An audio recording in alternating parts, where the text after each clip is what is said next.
Hi guys! So today we're going to be writing some secret codes.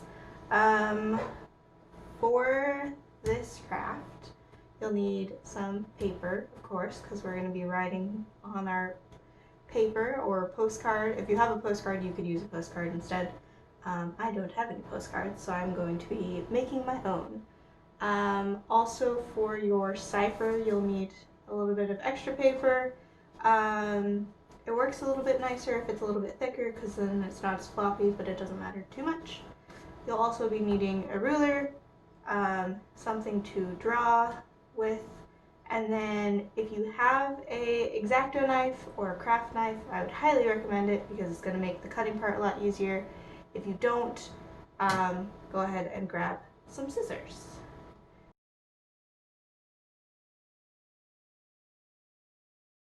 Let's get started. Let's go ahead and make our postcard for the first thing.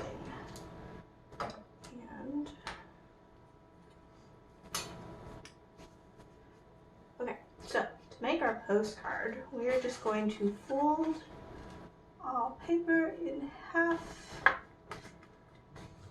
And I think I'm going to make a really small postcard, so I think I'm going to do a quarter of a piece of paper, but you could use just a half piece, or you could do a full piece if you want. The only thing that matters is that the paper you're going to be using for your cipher needs to be at least as long as, well, really it should be the same size as the piece of paper you're using for your letter or your postcard. So,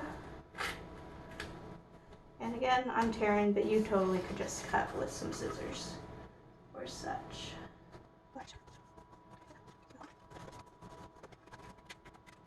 Okay, so we now have two lovely orange postcards. I'm only going to use one. And again, you could use something like this as your postcard, or you could use a full sheet. You just need to make sure that your cipher paper, or the paper you're going to be using to make your cipher, is as big as your letter paper. So this one, you can see the cipher paper is obviously bigger than my postcard. And then if I were to bring this, I could even do a half a square because this is still as big, although this already has a crease in it. Alright, so let's get to making our cipher.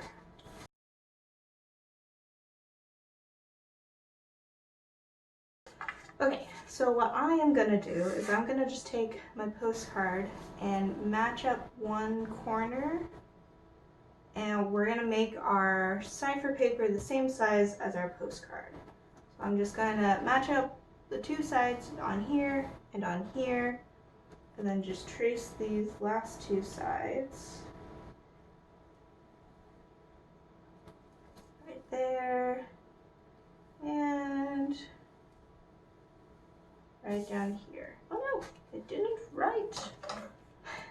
As you can maybe see, I only got a little bit, so I'm going to go ahead and trace it again because it didn't trace for some reason.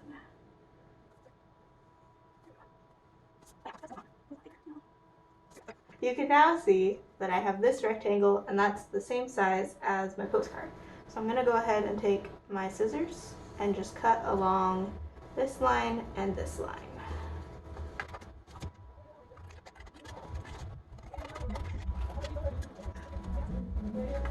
Okay, so we now have our cipher cut out and our postcard cut out, and they are the same size, or just about the same size.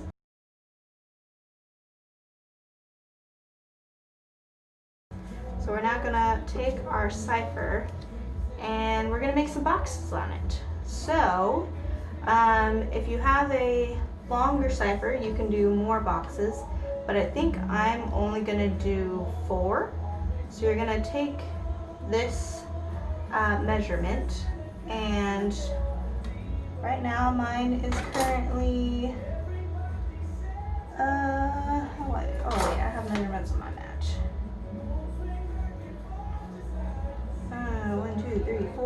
Mine is 4¼ inches. So I'm gonna go ahead and make each of my rows an inch long.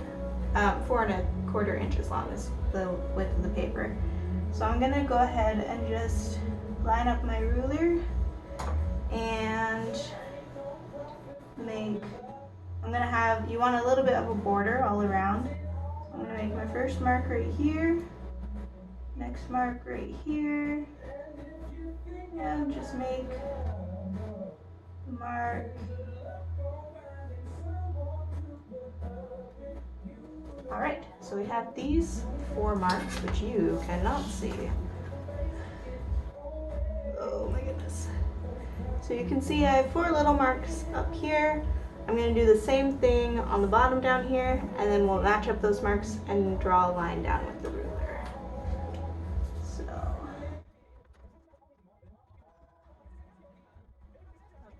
So we now have, oh my word.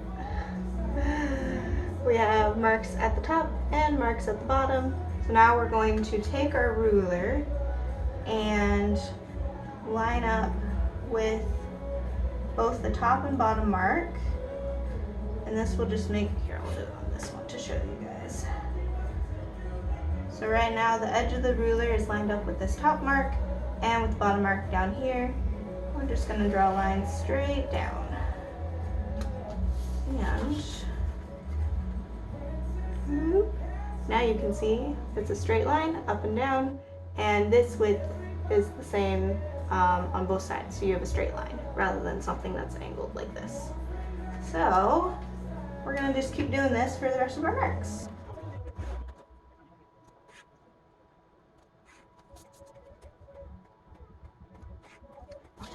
We have our rows done, and now we're going to make lines going this way for the rest of our boxes.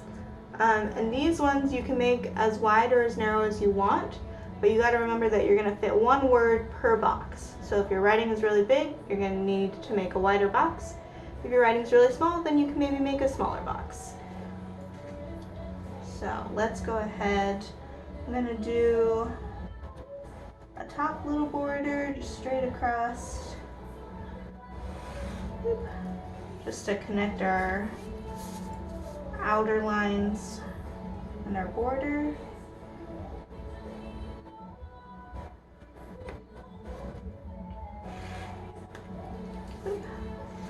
So now we have a full box around the edge, and we're going to start measuring. I think I am just going to eyeball it, which is probably not the best way to do it, but it is how I've decided. But you can do the same thing we did with this column. So you can come up here and say you want like a 1/2 inch and just make a little mark, and then go for the next one. Maybe I will do it this way. And just make a little mark every 1/2 inch or so. And again, if you have bigger writing, you might need more room. If you have smaller writing, you might need less. Okay. So I have a little bit of extra on the bottom, but that's okay. We're going to do the same thing over on this side. So one thing you'll notice, I flipped it around, so now my little extra is on this side.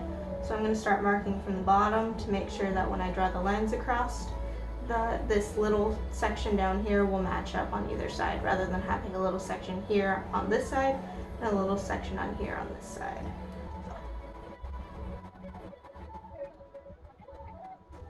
Okay, so we now have, hopefully you can see marks on either side. We're going to do the same thing. We're going to line up this mark with the ruler and draw a line straight across.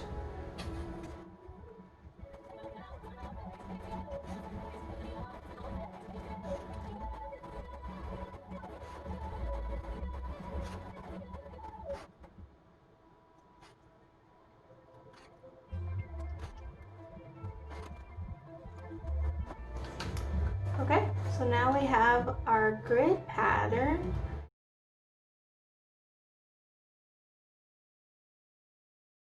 And now comes the fun part of just cutting out random spots. So you don't want to have too many in one section that are cut out. So like if you don't want to cut out like all of these 3, but you could cut out like this one and this one and this one. Doesn't matter, you just want it to be random. So I'm gonna go ahead, and this is where if you have a craft knife, it makes things a lot easier because you can just take the knife right here and just follow the lines. And if you are using a craft knife, make sure that you have something underneath so you don't scratch your counter. So I have this nice cutting mat.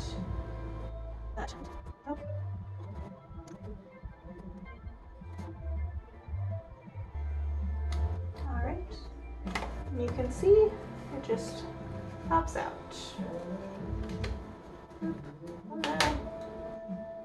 What's going on? Okay.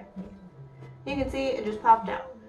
If you have only scissors, you can still do this, but it's a little bit harder.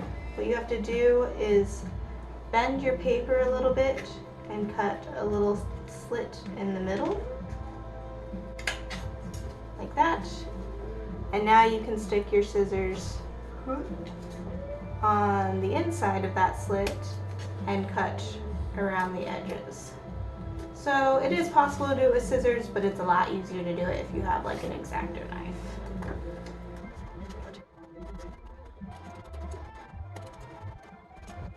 Alright, so I now have 2 squares cut out. So now I'm just going to go ahead and pick a couple other random ones as I go down, and I will catch up with you once I finish cutting them all out. And if you want to mark out which ones, you can put a little X in the ones that you want cut out. And so this also makes sure you don't have any that are like really random.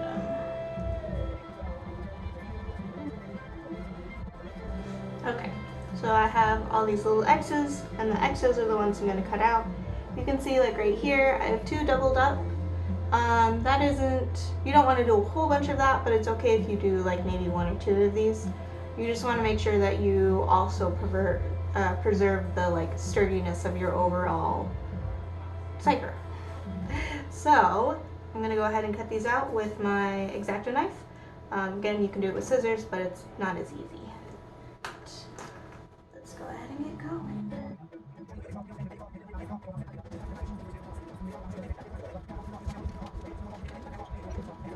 And one thing you can notice here, this little one got separated. That's okay. If you have too many like this, at the end you can take some tape and just go over the whole thing and make sure that it's all taped. Just make sure it's clear tape so you can still see through your little windows. So let's keep cutting them out.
Okay, so one thing I want to let you guys know, I forgot to tell you in the beginning, you can see here I've like made a cut in all of my paper with my X-Acto knife, but it didn't make it all the way through.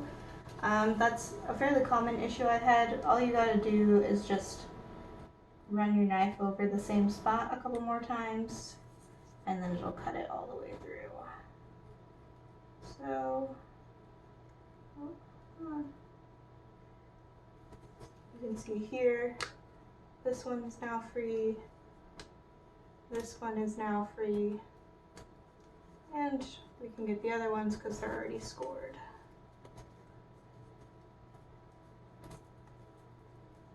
Okay, so we now have our cipher ready.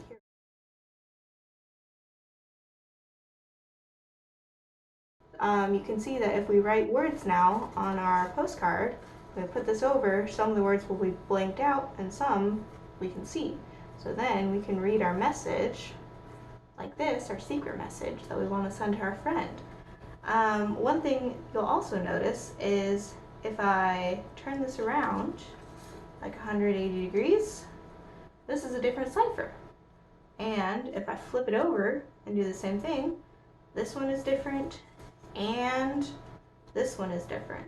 So you really have like 4 ciphers in one piece of paper. And if you want, you can use all of them. I think I'm just going to use one today, but I'm going to go ahead and come here, and if you use one, or if you're going to try and use all 4, or maybe a combination, you need to give your recipient a clue on which way is the right way to read your message.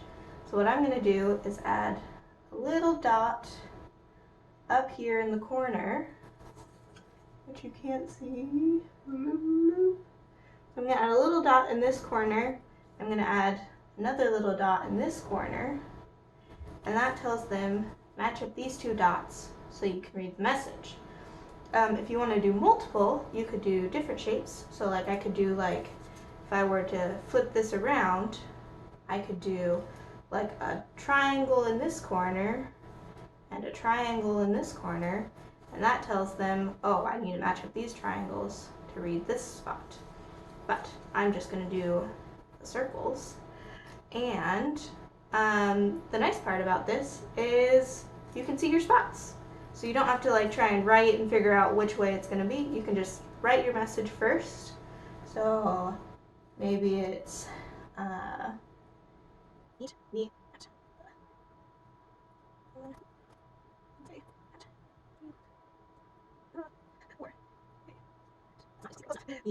so my secret message is meet me at the clubhouse on Wednesday at 3 o'clock for a secret meeting, right?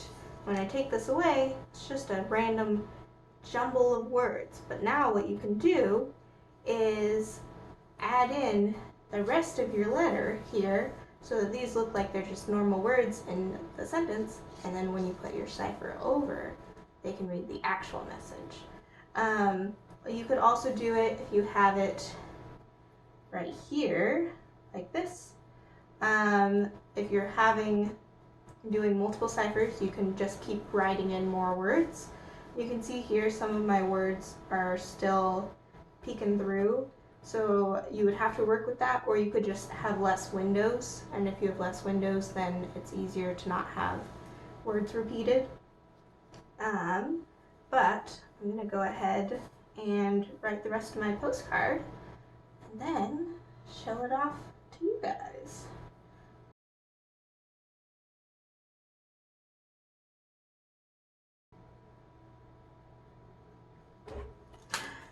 Okay, I have finished my postcard. There's many mistakes, so I would suggest so you can write your secret message first, but then also definitely write this part in pencil because, as you can see, I have lots of scribbled out parts because I wrote something and then I realized it didn't work. I also have lots of spots that the words are kind of squished together because I ran out of space.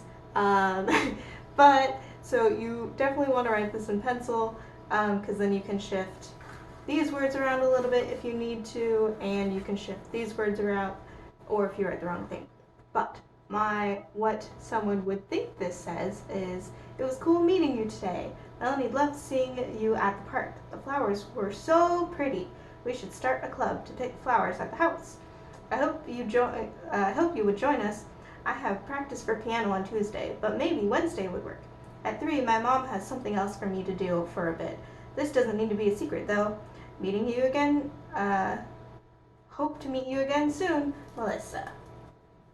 And so we have our whole message, and so someone would think that this is just a normal postcard, but then you put your secret thing, and really it's a message saying, hey, we should meet at the secret clubhouse, or meet at the clubhouse for a secret meeting. And they get their secret message. And so you'll send, preferably you would send this in a separate letter than sending this. Because if you send them together, then anybody can figure out the code with just trying out a couple different things. But if you send them separately, then only your friend can have this.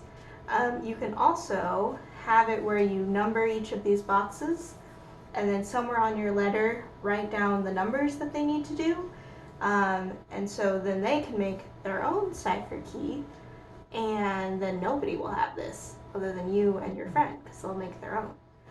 But that's the craft for this week. I hope you guys have fun with this. I hope you guys make some secret letters to your friends and send them over this as the summer starts and as the summer continues. But that's it for now.